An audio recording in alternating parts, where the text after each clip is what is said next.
All right, Gustavo? Thank you, Jose.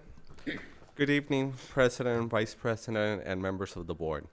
The Finance Division would like to present an overview of the mid-year budget process, highlight the recommended adjustments, and share a brief analysis of the district's financial position.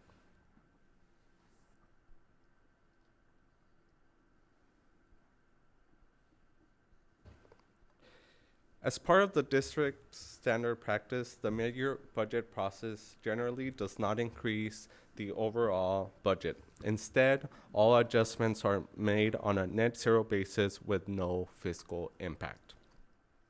This year, however, the rate adjustments effective January 1st resulted in a positive budget change totaling 1.07 million. This reflects an increase of 1.07 million in operating revenues. Operating expenses included a total of 18 reclassifications or adjustments, and all of which were net zero with no fiscal impact. Non-operating expenses had one adjustment totaling 450,000. The capital budget included 20 adjustments resulting in savings of 214,000.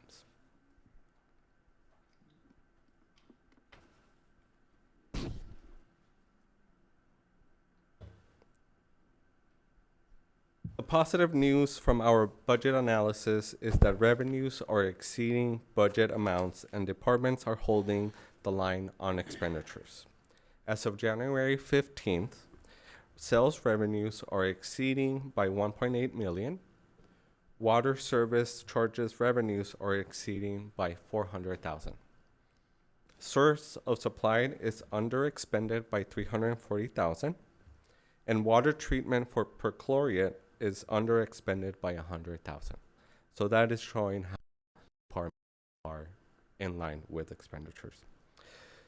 The district has also received 1.3 million of capacity charges, but capacity charges are not budgeted in our budget. Those are always excluded. For the next slide, the budget summary. This table summarizes the previously mentioned adjustments and reclassifications for both the operating and capital budgets. Three key figures that we want to highlight in this table are the total capital improvement program for the fiscal year, which is 14.9 million. There. Of this amount, 8.6 million is funded through pay-as-you-go, or known as PAYGO, which is the remaining revenue available after all operating expenditures were fully funded. Oh, did I change this slide? Okay.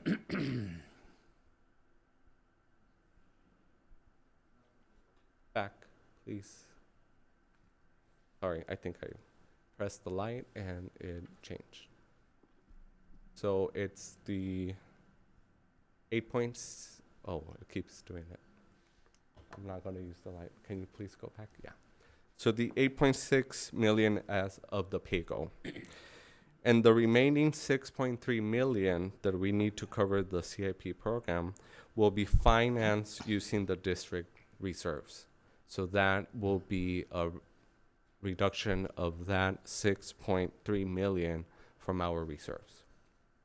Next slide, please. Next slide has the operating revenues.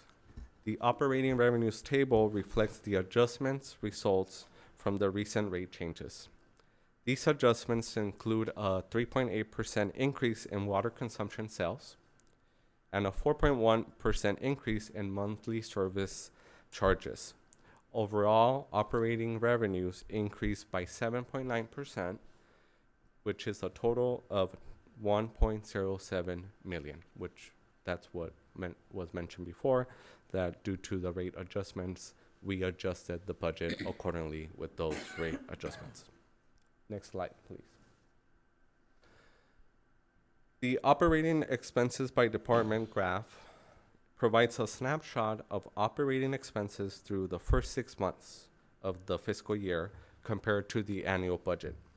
Overall, expenditures are currently exceeding the mid-year target. So we measure the expenditures by the fiscal year, and as of the 6th month that we say, which is around 50%, we are on target with all operating expenditures by our departments. The finance division worked closely with engineering, operations, and IT to review the capital improvement program. Following this review, many project managers identified reductions within their current fiscal year project budgets. These revisions resulted in a total CIP cost reduction of $213,621, which led to a positive impact for our CIP. Next slide. The district's two largest capital projects continue water treatment plant expansion and the Lower Ranch Facilities Project. Romer expansion has expenditures to date total of $65.3 million. Lower Ranch Facilities expenditures to date are $1.2 million, but it has a current budget of $14.6 million. A key figure for long-term financial planning is the 10-year CIP improvement program, which is a total of $85 million, not including the proposed new headquarters facility. Maintaining healthy reserves is essential to support the projected $85 million in capital investments over the next decade. Next slide, please. For next steps, the Finance Division recommends that the board adopt the proposed budget adjustments. Looking ahead to the budget cycle, our goal is to begin preparations this month for our fiscal year 26-27 budget. Our goal is that in May we will present the proposed draft budget for fiscal year 26-27 to the Finance Committee. Sometime in May or early June, we will conduct a budget workshop to review and discuss key elements of the proposed budget. Sometime in May or June, we will adopt the fiscal year 2026-27 budget. With that, this concludes my presentation, and I now open the floor for any questions. Any questions? I had a couple questions. Thank you for the presentation. It was very good. I think you partially answered my first question, but feel free to maybe elaborate. But can you go over the particularly the increase for the consumption sales and just what it is that we're looking at as far as why we are coming in so much higher than we originally anticipated? Yeah, well, there's some factors there. The one factor is that this was a drier winter, so there was an increase in consumption due to the climate. So drier winters have more consumption for landscaping. Customers use more water for their landscaping since there's less rain. And then also into account were the rate adjustments, because when we passed the fiscal year budget for 24-25, 25-26, we did not include the rate adjustment since that was not passed. Okay. And effect it will have on the budget. So those were the two main factors. That's correct. Okay, thank you. I appreciate that. That was kind of what I figured it was. The other question I had, and I just want to make sure just from a auditing standpoint, but I believe it was Exhibit B, where you gave us a little more of the detail of the changes. Hold on, I'm trying to find the page. So particularly, I guess it's page 56 on this giant group of papers that we got. But specifically for the non-operating expenses, and again, just to make sure that we're clear, Because I was under the impression that there were two payments made related to that litigation, one for the 450 and one for 50,000. From an auditing standpoint, we should probably be having both listed here, correct? Unless I'm mistaken on that, there were two checks made. I'll answer that, Gus. Yeah. So we, the check was for the legal that we paid was the 450. The other one was through normal payroll processing. Okay. That's why it would That's be why. embedded in salary and wages, Yeah. yes. Okay. Again, I just want to make sure that we weren't making an error there. Yes. All right. Those were my questions. I would share my colleagues' congratulations to the staff. It really looked really good. I didn't really have any other questions, so thank you. Anybody have any other questions? I do. I want to have a question on the CIP slide. The one before. Or, Can you just elaborate on why the mid-year adjustments came down so low from what was forecasted? so for that, I know that some project managers had a reduction in some project costs, and I know other teams were also moving some of projects either forward or they were not going to be done this year. So as part of the mid-year budget, the teams to analyze what projects are going to actually be worked on, or there's other factors that maybe those projects were moved or there was a cost and reduction. I know IT reduced a project and that provided a lot of savings. Okay, thank you for that. I could add to that, Vice President Garcia. The other thing that there's a reduction or a savings for the CAP is because some of these projects came under budgeted, which means savings to the district, which means that our staff is doing a great job in making sure that we get the best dollar for the value for the dollar we pay. So our budget amendment process allows to transfer if we have funds within like CAP projects, but in times where some of these projects are done, we basically just put it back to the savings from the capital, which in result will go back to our reserves for future projects. I did have a request. The other stuff is fine, but on the Lord Ranch, the project, can you back up a slide? On The one before the last one. no, I think it's,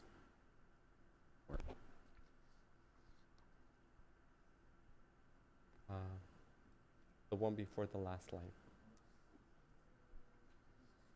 there we go. Lord Ranch. Can you guys come back with a presentation on that? With some graphics okay. and just to get us a little filled in with it, to get a little bit more familiar in the near future? Sure. Only request. Thanks.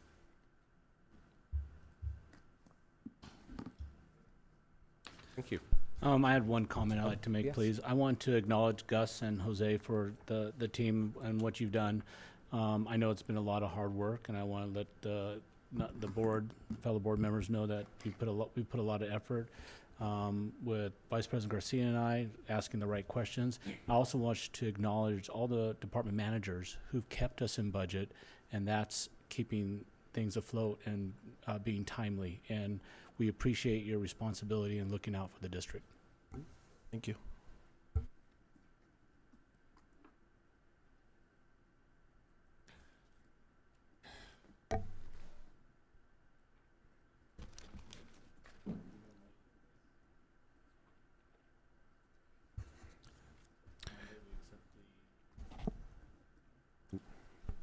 Can we get an emotion So, to accept this? I motion that we accept the budget as presented.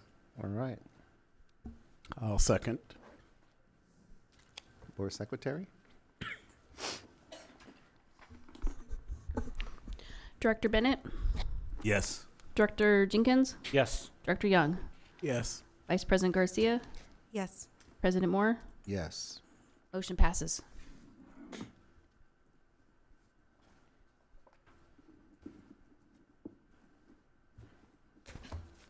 Okay. I guess we're on the board report. Team report? Or board reports? 'Cause we have Or a committee deal. reports? Yeah, okay. So, board committee reports.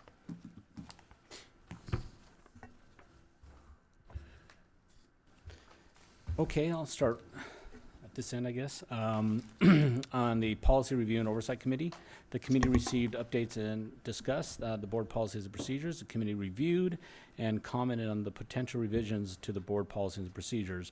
Alternatives have been developed on many items which within the policy, and the committee's recommendation will be provided.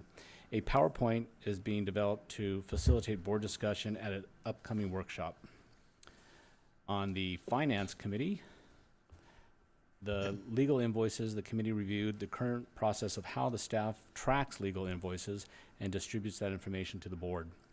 Land purchases, staff is working with BBK on the purchase and sale agreement and expects to bring that to the next board meeting for approval. Kind of exciting. And we also discussed consolidating board expenses into a single budget item. Currently, some of the board expenses are also part of the general administration budget item, just for transparency. And this would facilitate the budgeting and tracking process.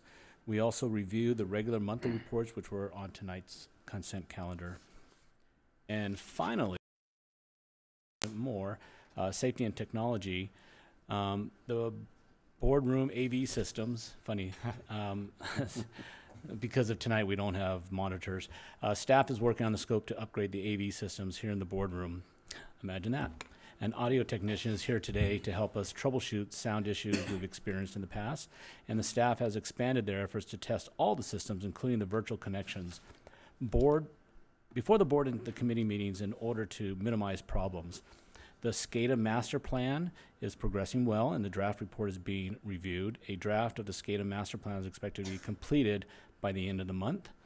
Cybersecurity, staff is working on a procurement of cybersecurity penetration tests to assess the improved network security. And finally, the iPay Smart, staff is working with the iPay Smart on ways to streamline the payment processing process. And that's the end of my committee reports.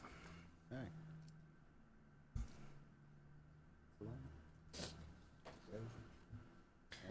Angela?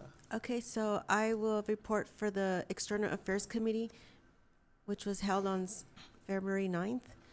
The general updates were that we did talk about STEM Day. This year, instead of Earth Day, the district will be hosting STEM Day. Staff is finalizing the logo and confirming the participating students. We discussed the education outreach. The district has been in discussions with Bloomington High School, Rialto Unified School District, and Fontana Unified School District to expand our education programs. We have some upcoming video projects. We received an update on proposed videos that staff and consultants will be working on, including the Romer groundbreaking, Careers in Water, Romer treatment process. We also talked about the proposed branding guidelines, and an updated welcome packet will be presented at the next board meeting. We had a conservation presentation. The committee requested a presentation at an upcoming meeting on current conservation efforts. Church and Associates provided an update on the federal funding secured through Congressman Pete Aguilar, totaling just under 1.1 million for fiscal year 2026 appropriations. Washington updates and planning for the DC trip.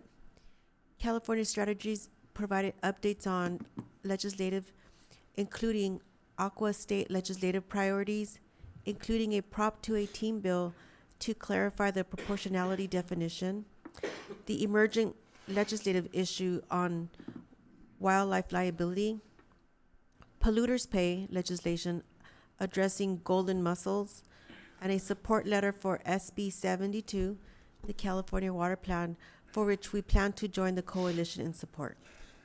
And that ends my committee report. Yes? Okay. I don't have a report.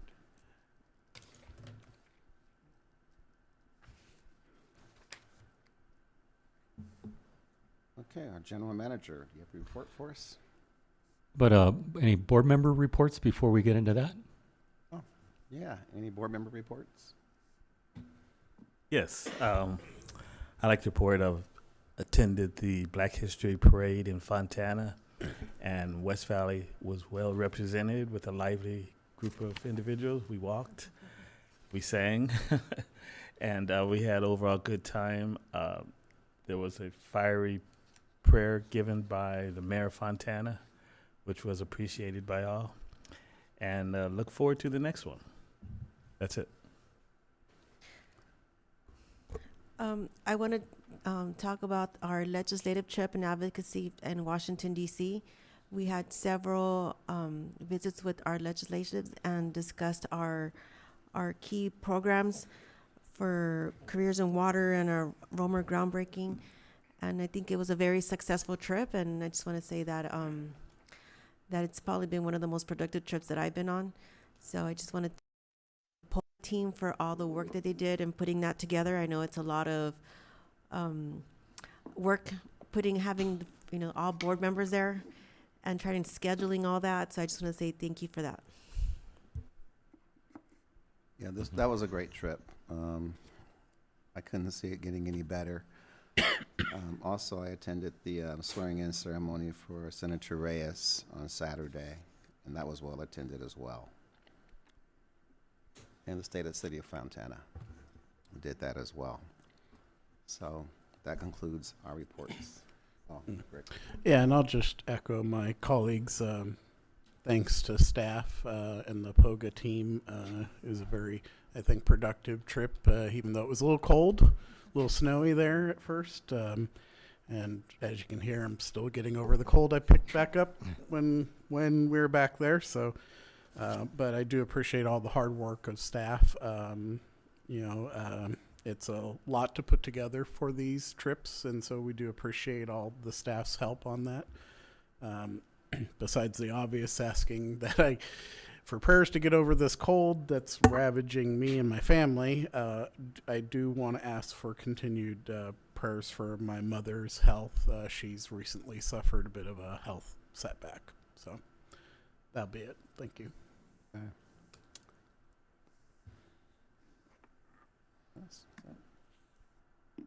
Thank you, Mr. President.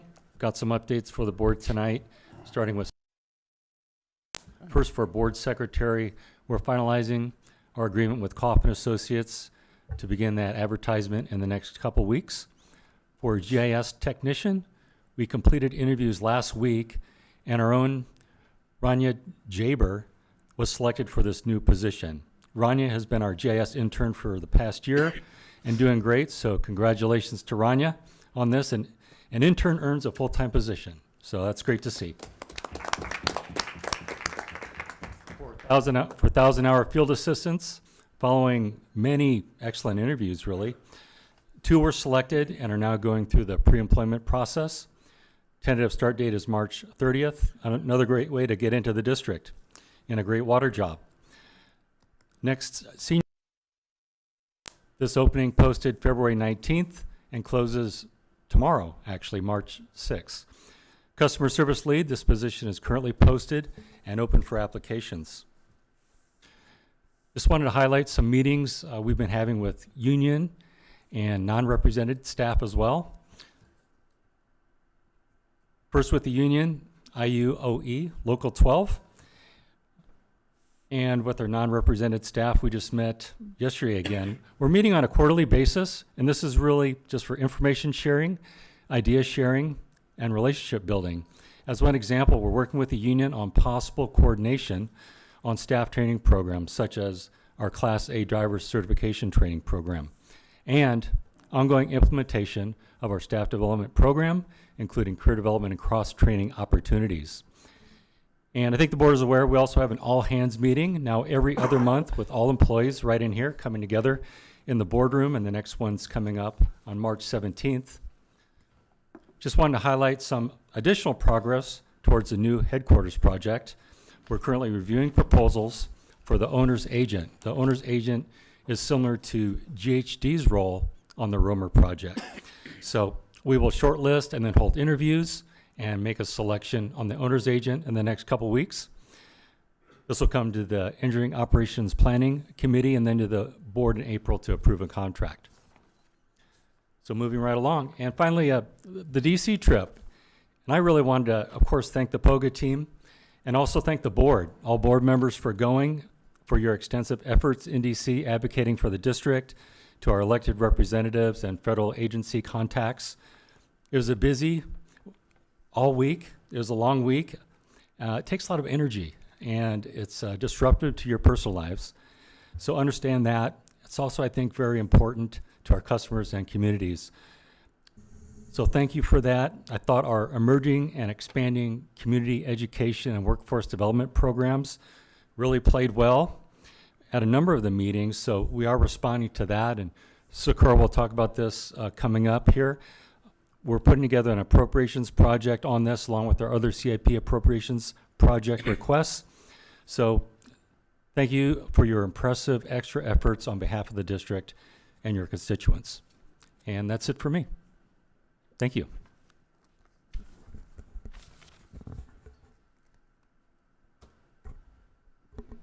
No update from Leo, thank you. Nothing, thank you. POGA update?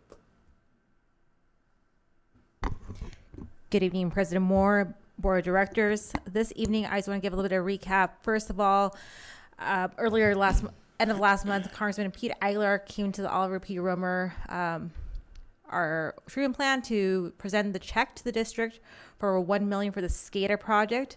So it was great to have him there and tour the facility, give him a sneak peek before the ribbon cutting this summer. And also, just a quick recap of the Washington, D.C. advocacy trip. We just completed our annual trip, and we met with different representatives. If this works. There we go. With the Office of... Can we go back? Okay, sorry. Back to the first one. There we go. With the Office of Representative Norma Torres, Senator Adam Schiff, Senator Alex Padilla, Representative Calvert, and then Representative Pete Aguilar. We discussed and focus on district's FY27 federal funding priorities.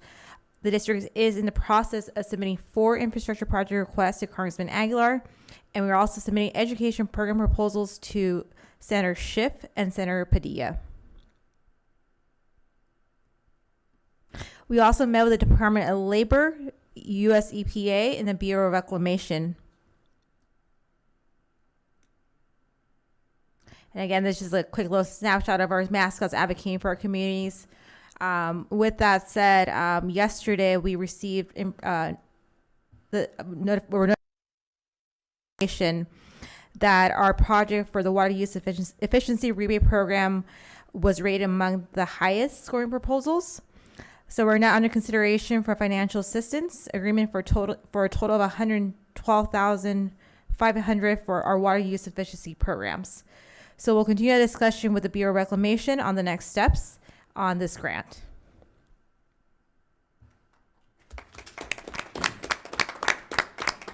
And just with that, I want to say that was in-house grant. So we are very, very proud of, big kudos to the POGA team, to Mary Jo, to Isabel for putting this proposal together last year.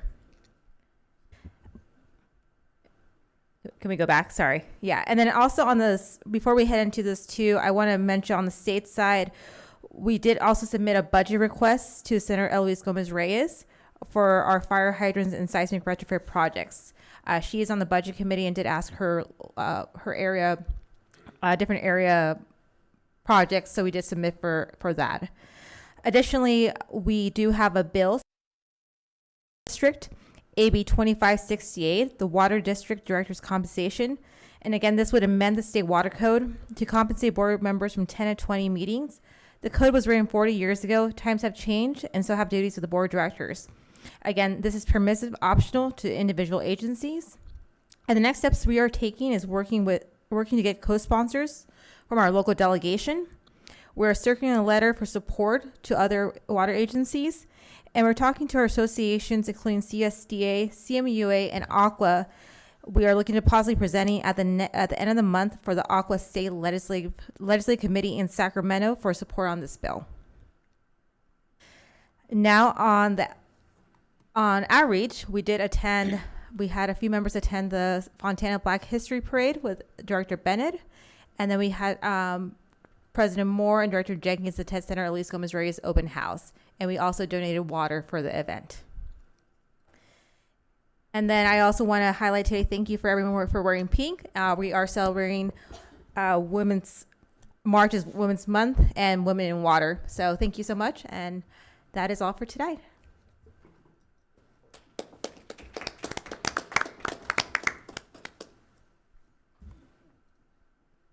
Board Secretary. So first off, I would like to make note, committee has been moved to March 18th. And then also the External Affairs Committee has also been canceled for the month of March. And so will not meet until following in April. The other thing I also wanted to bring up for this evening is proposed Board of Director workshop dates.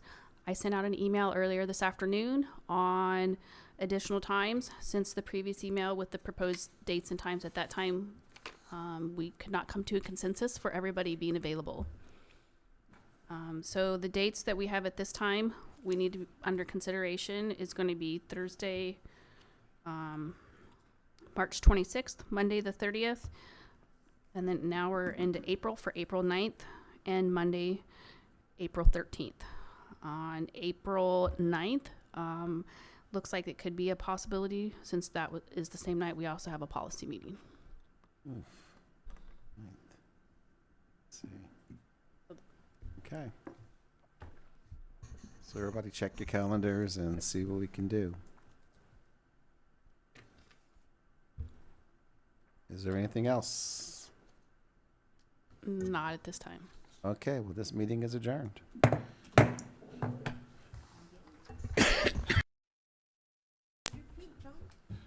I, changed for the meeting.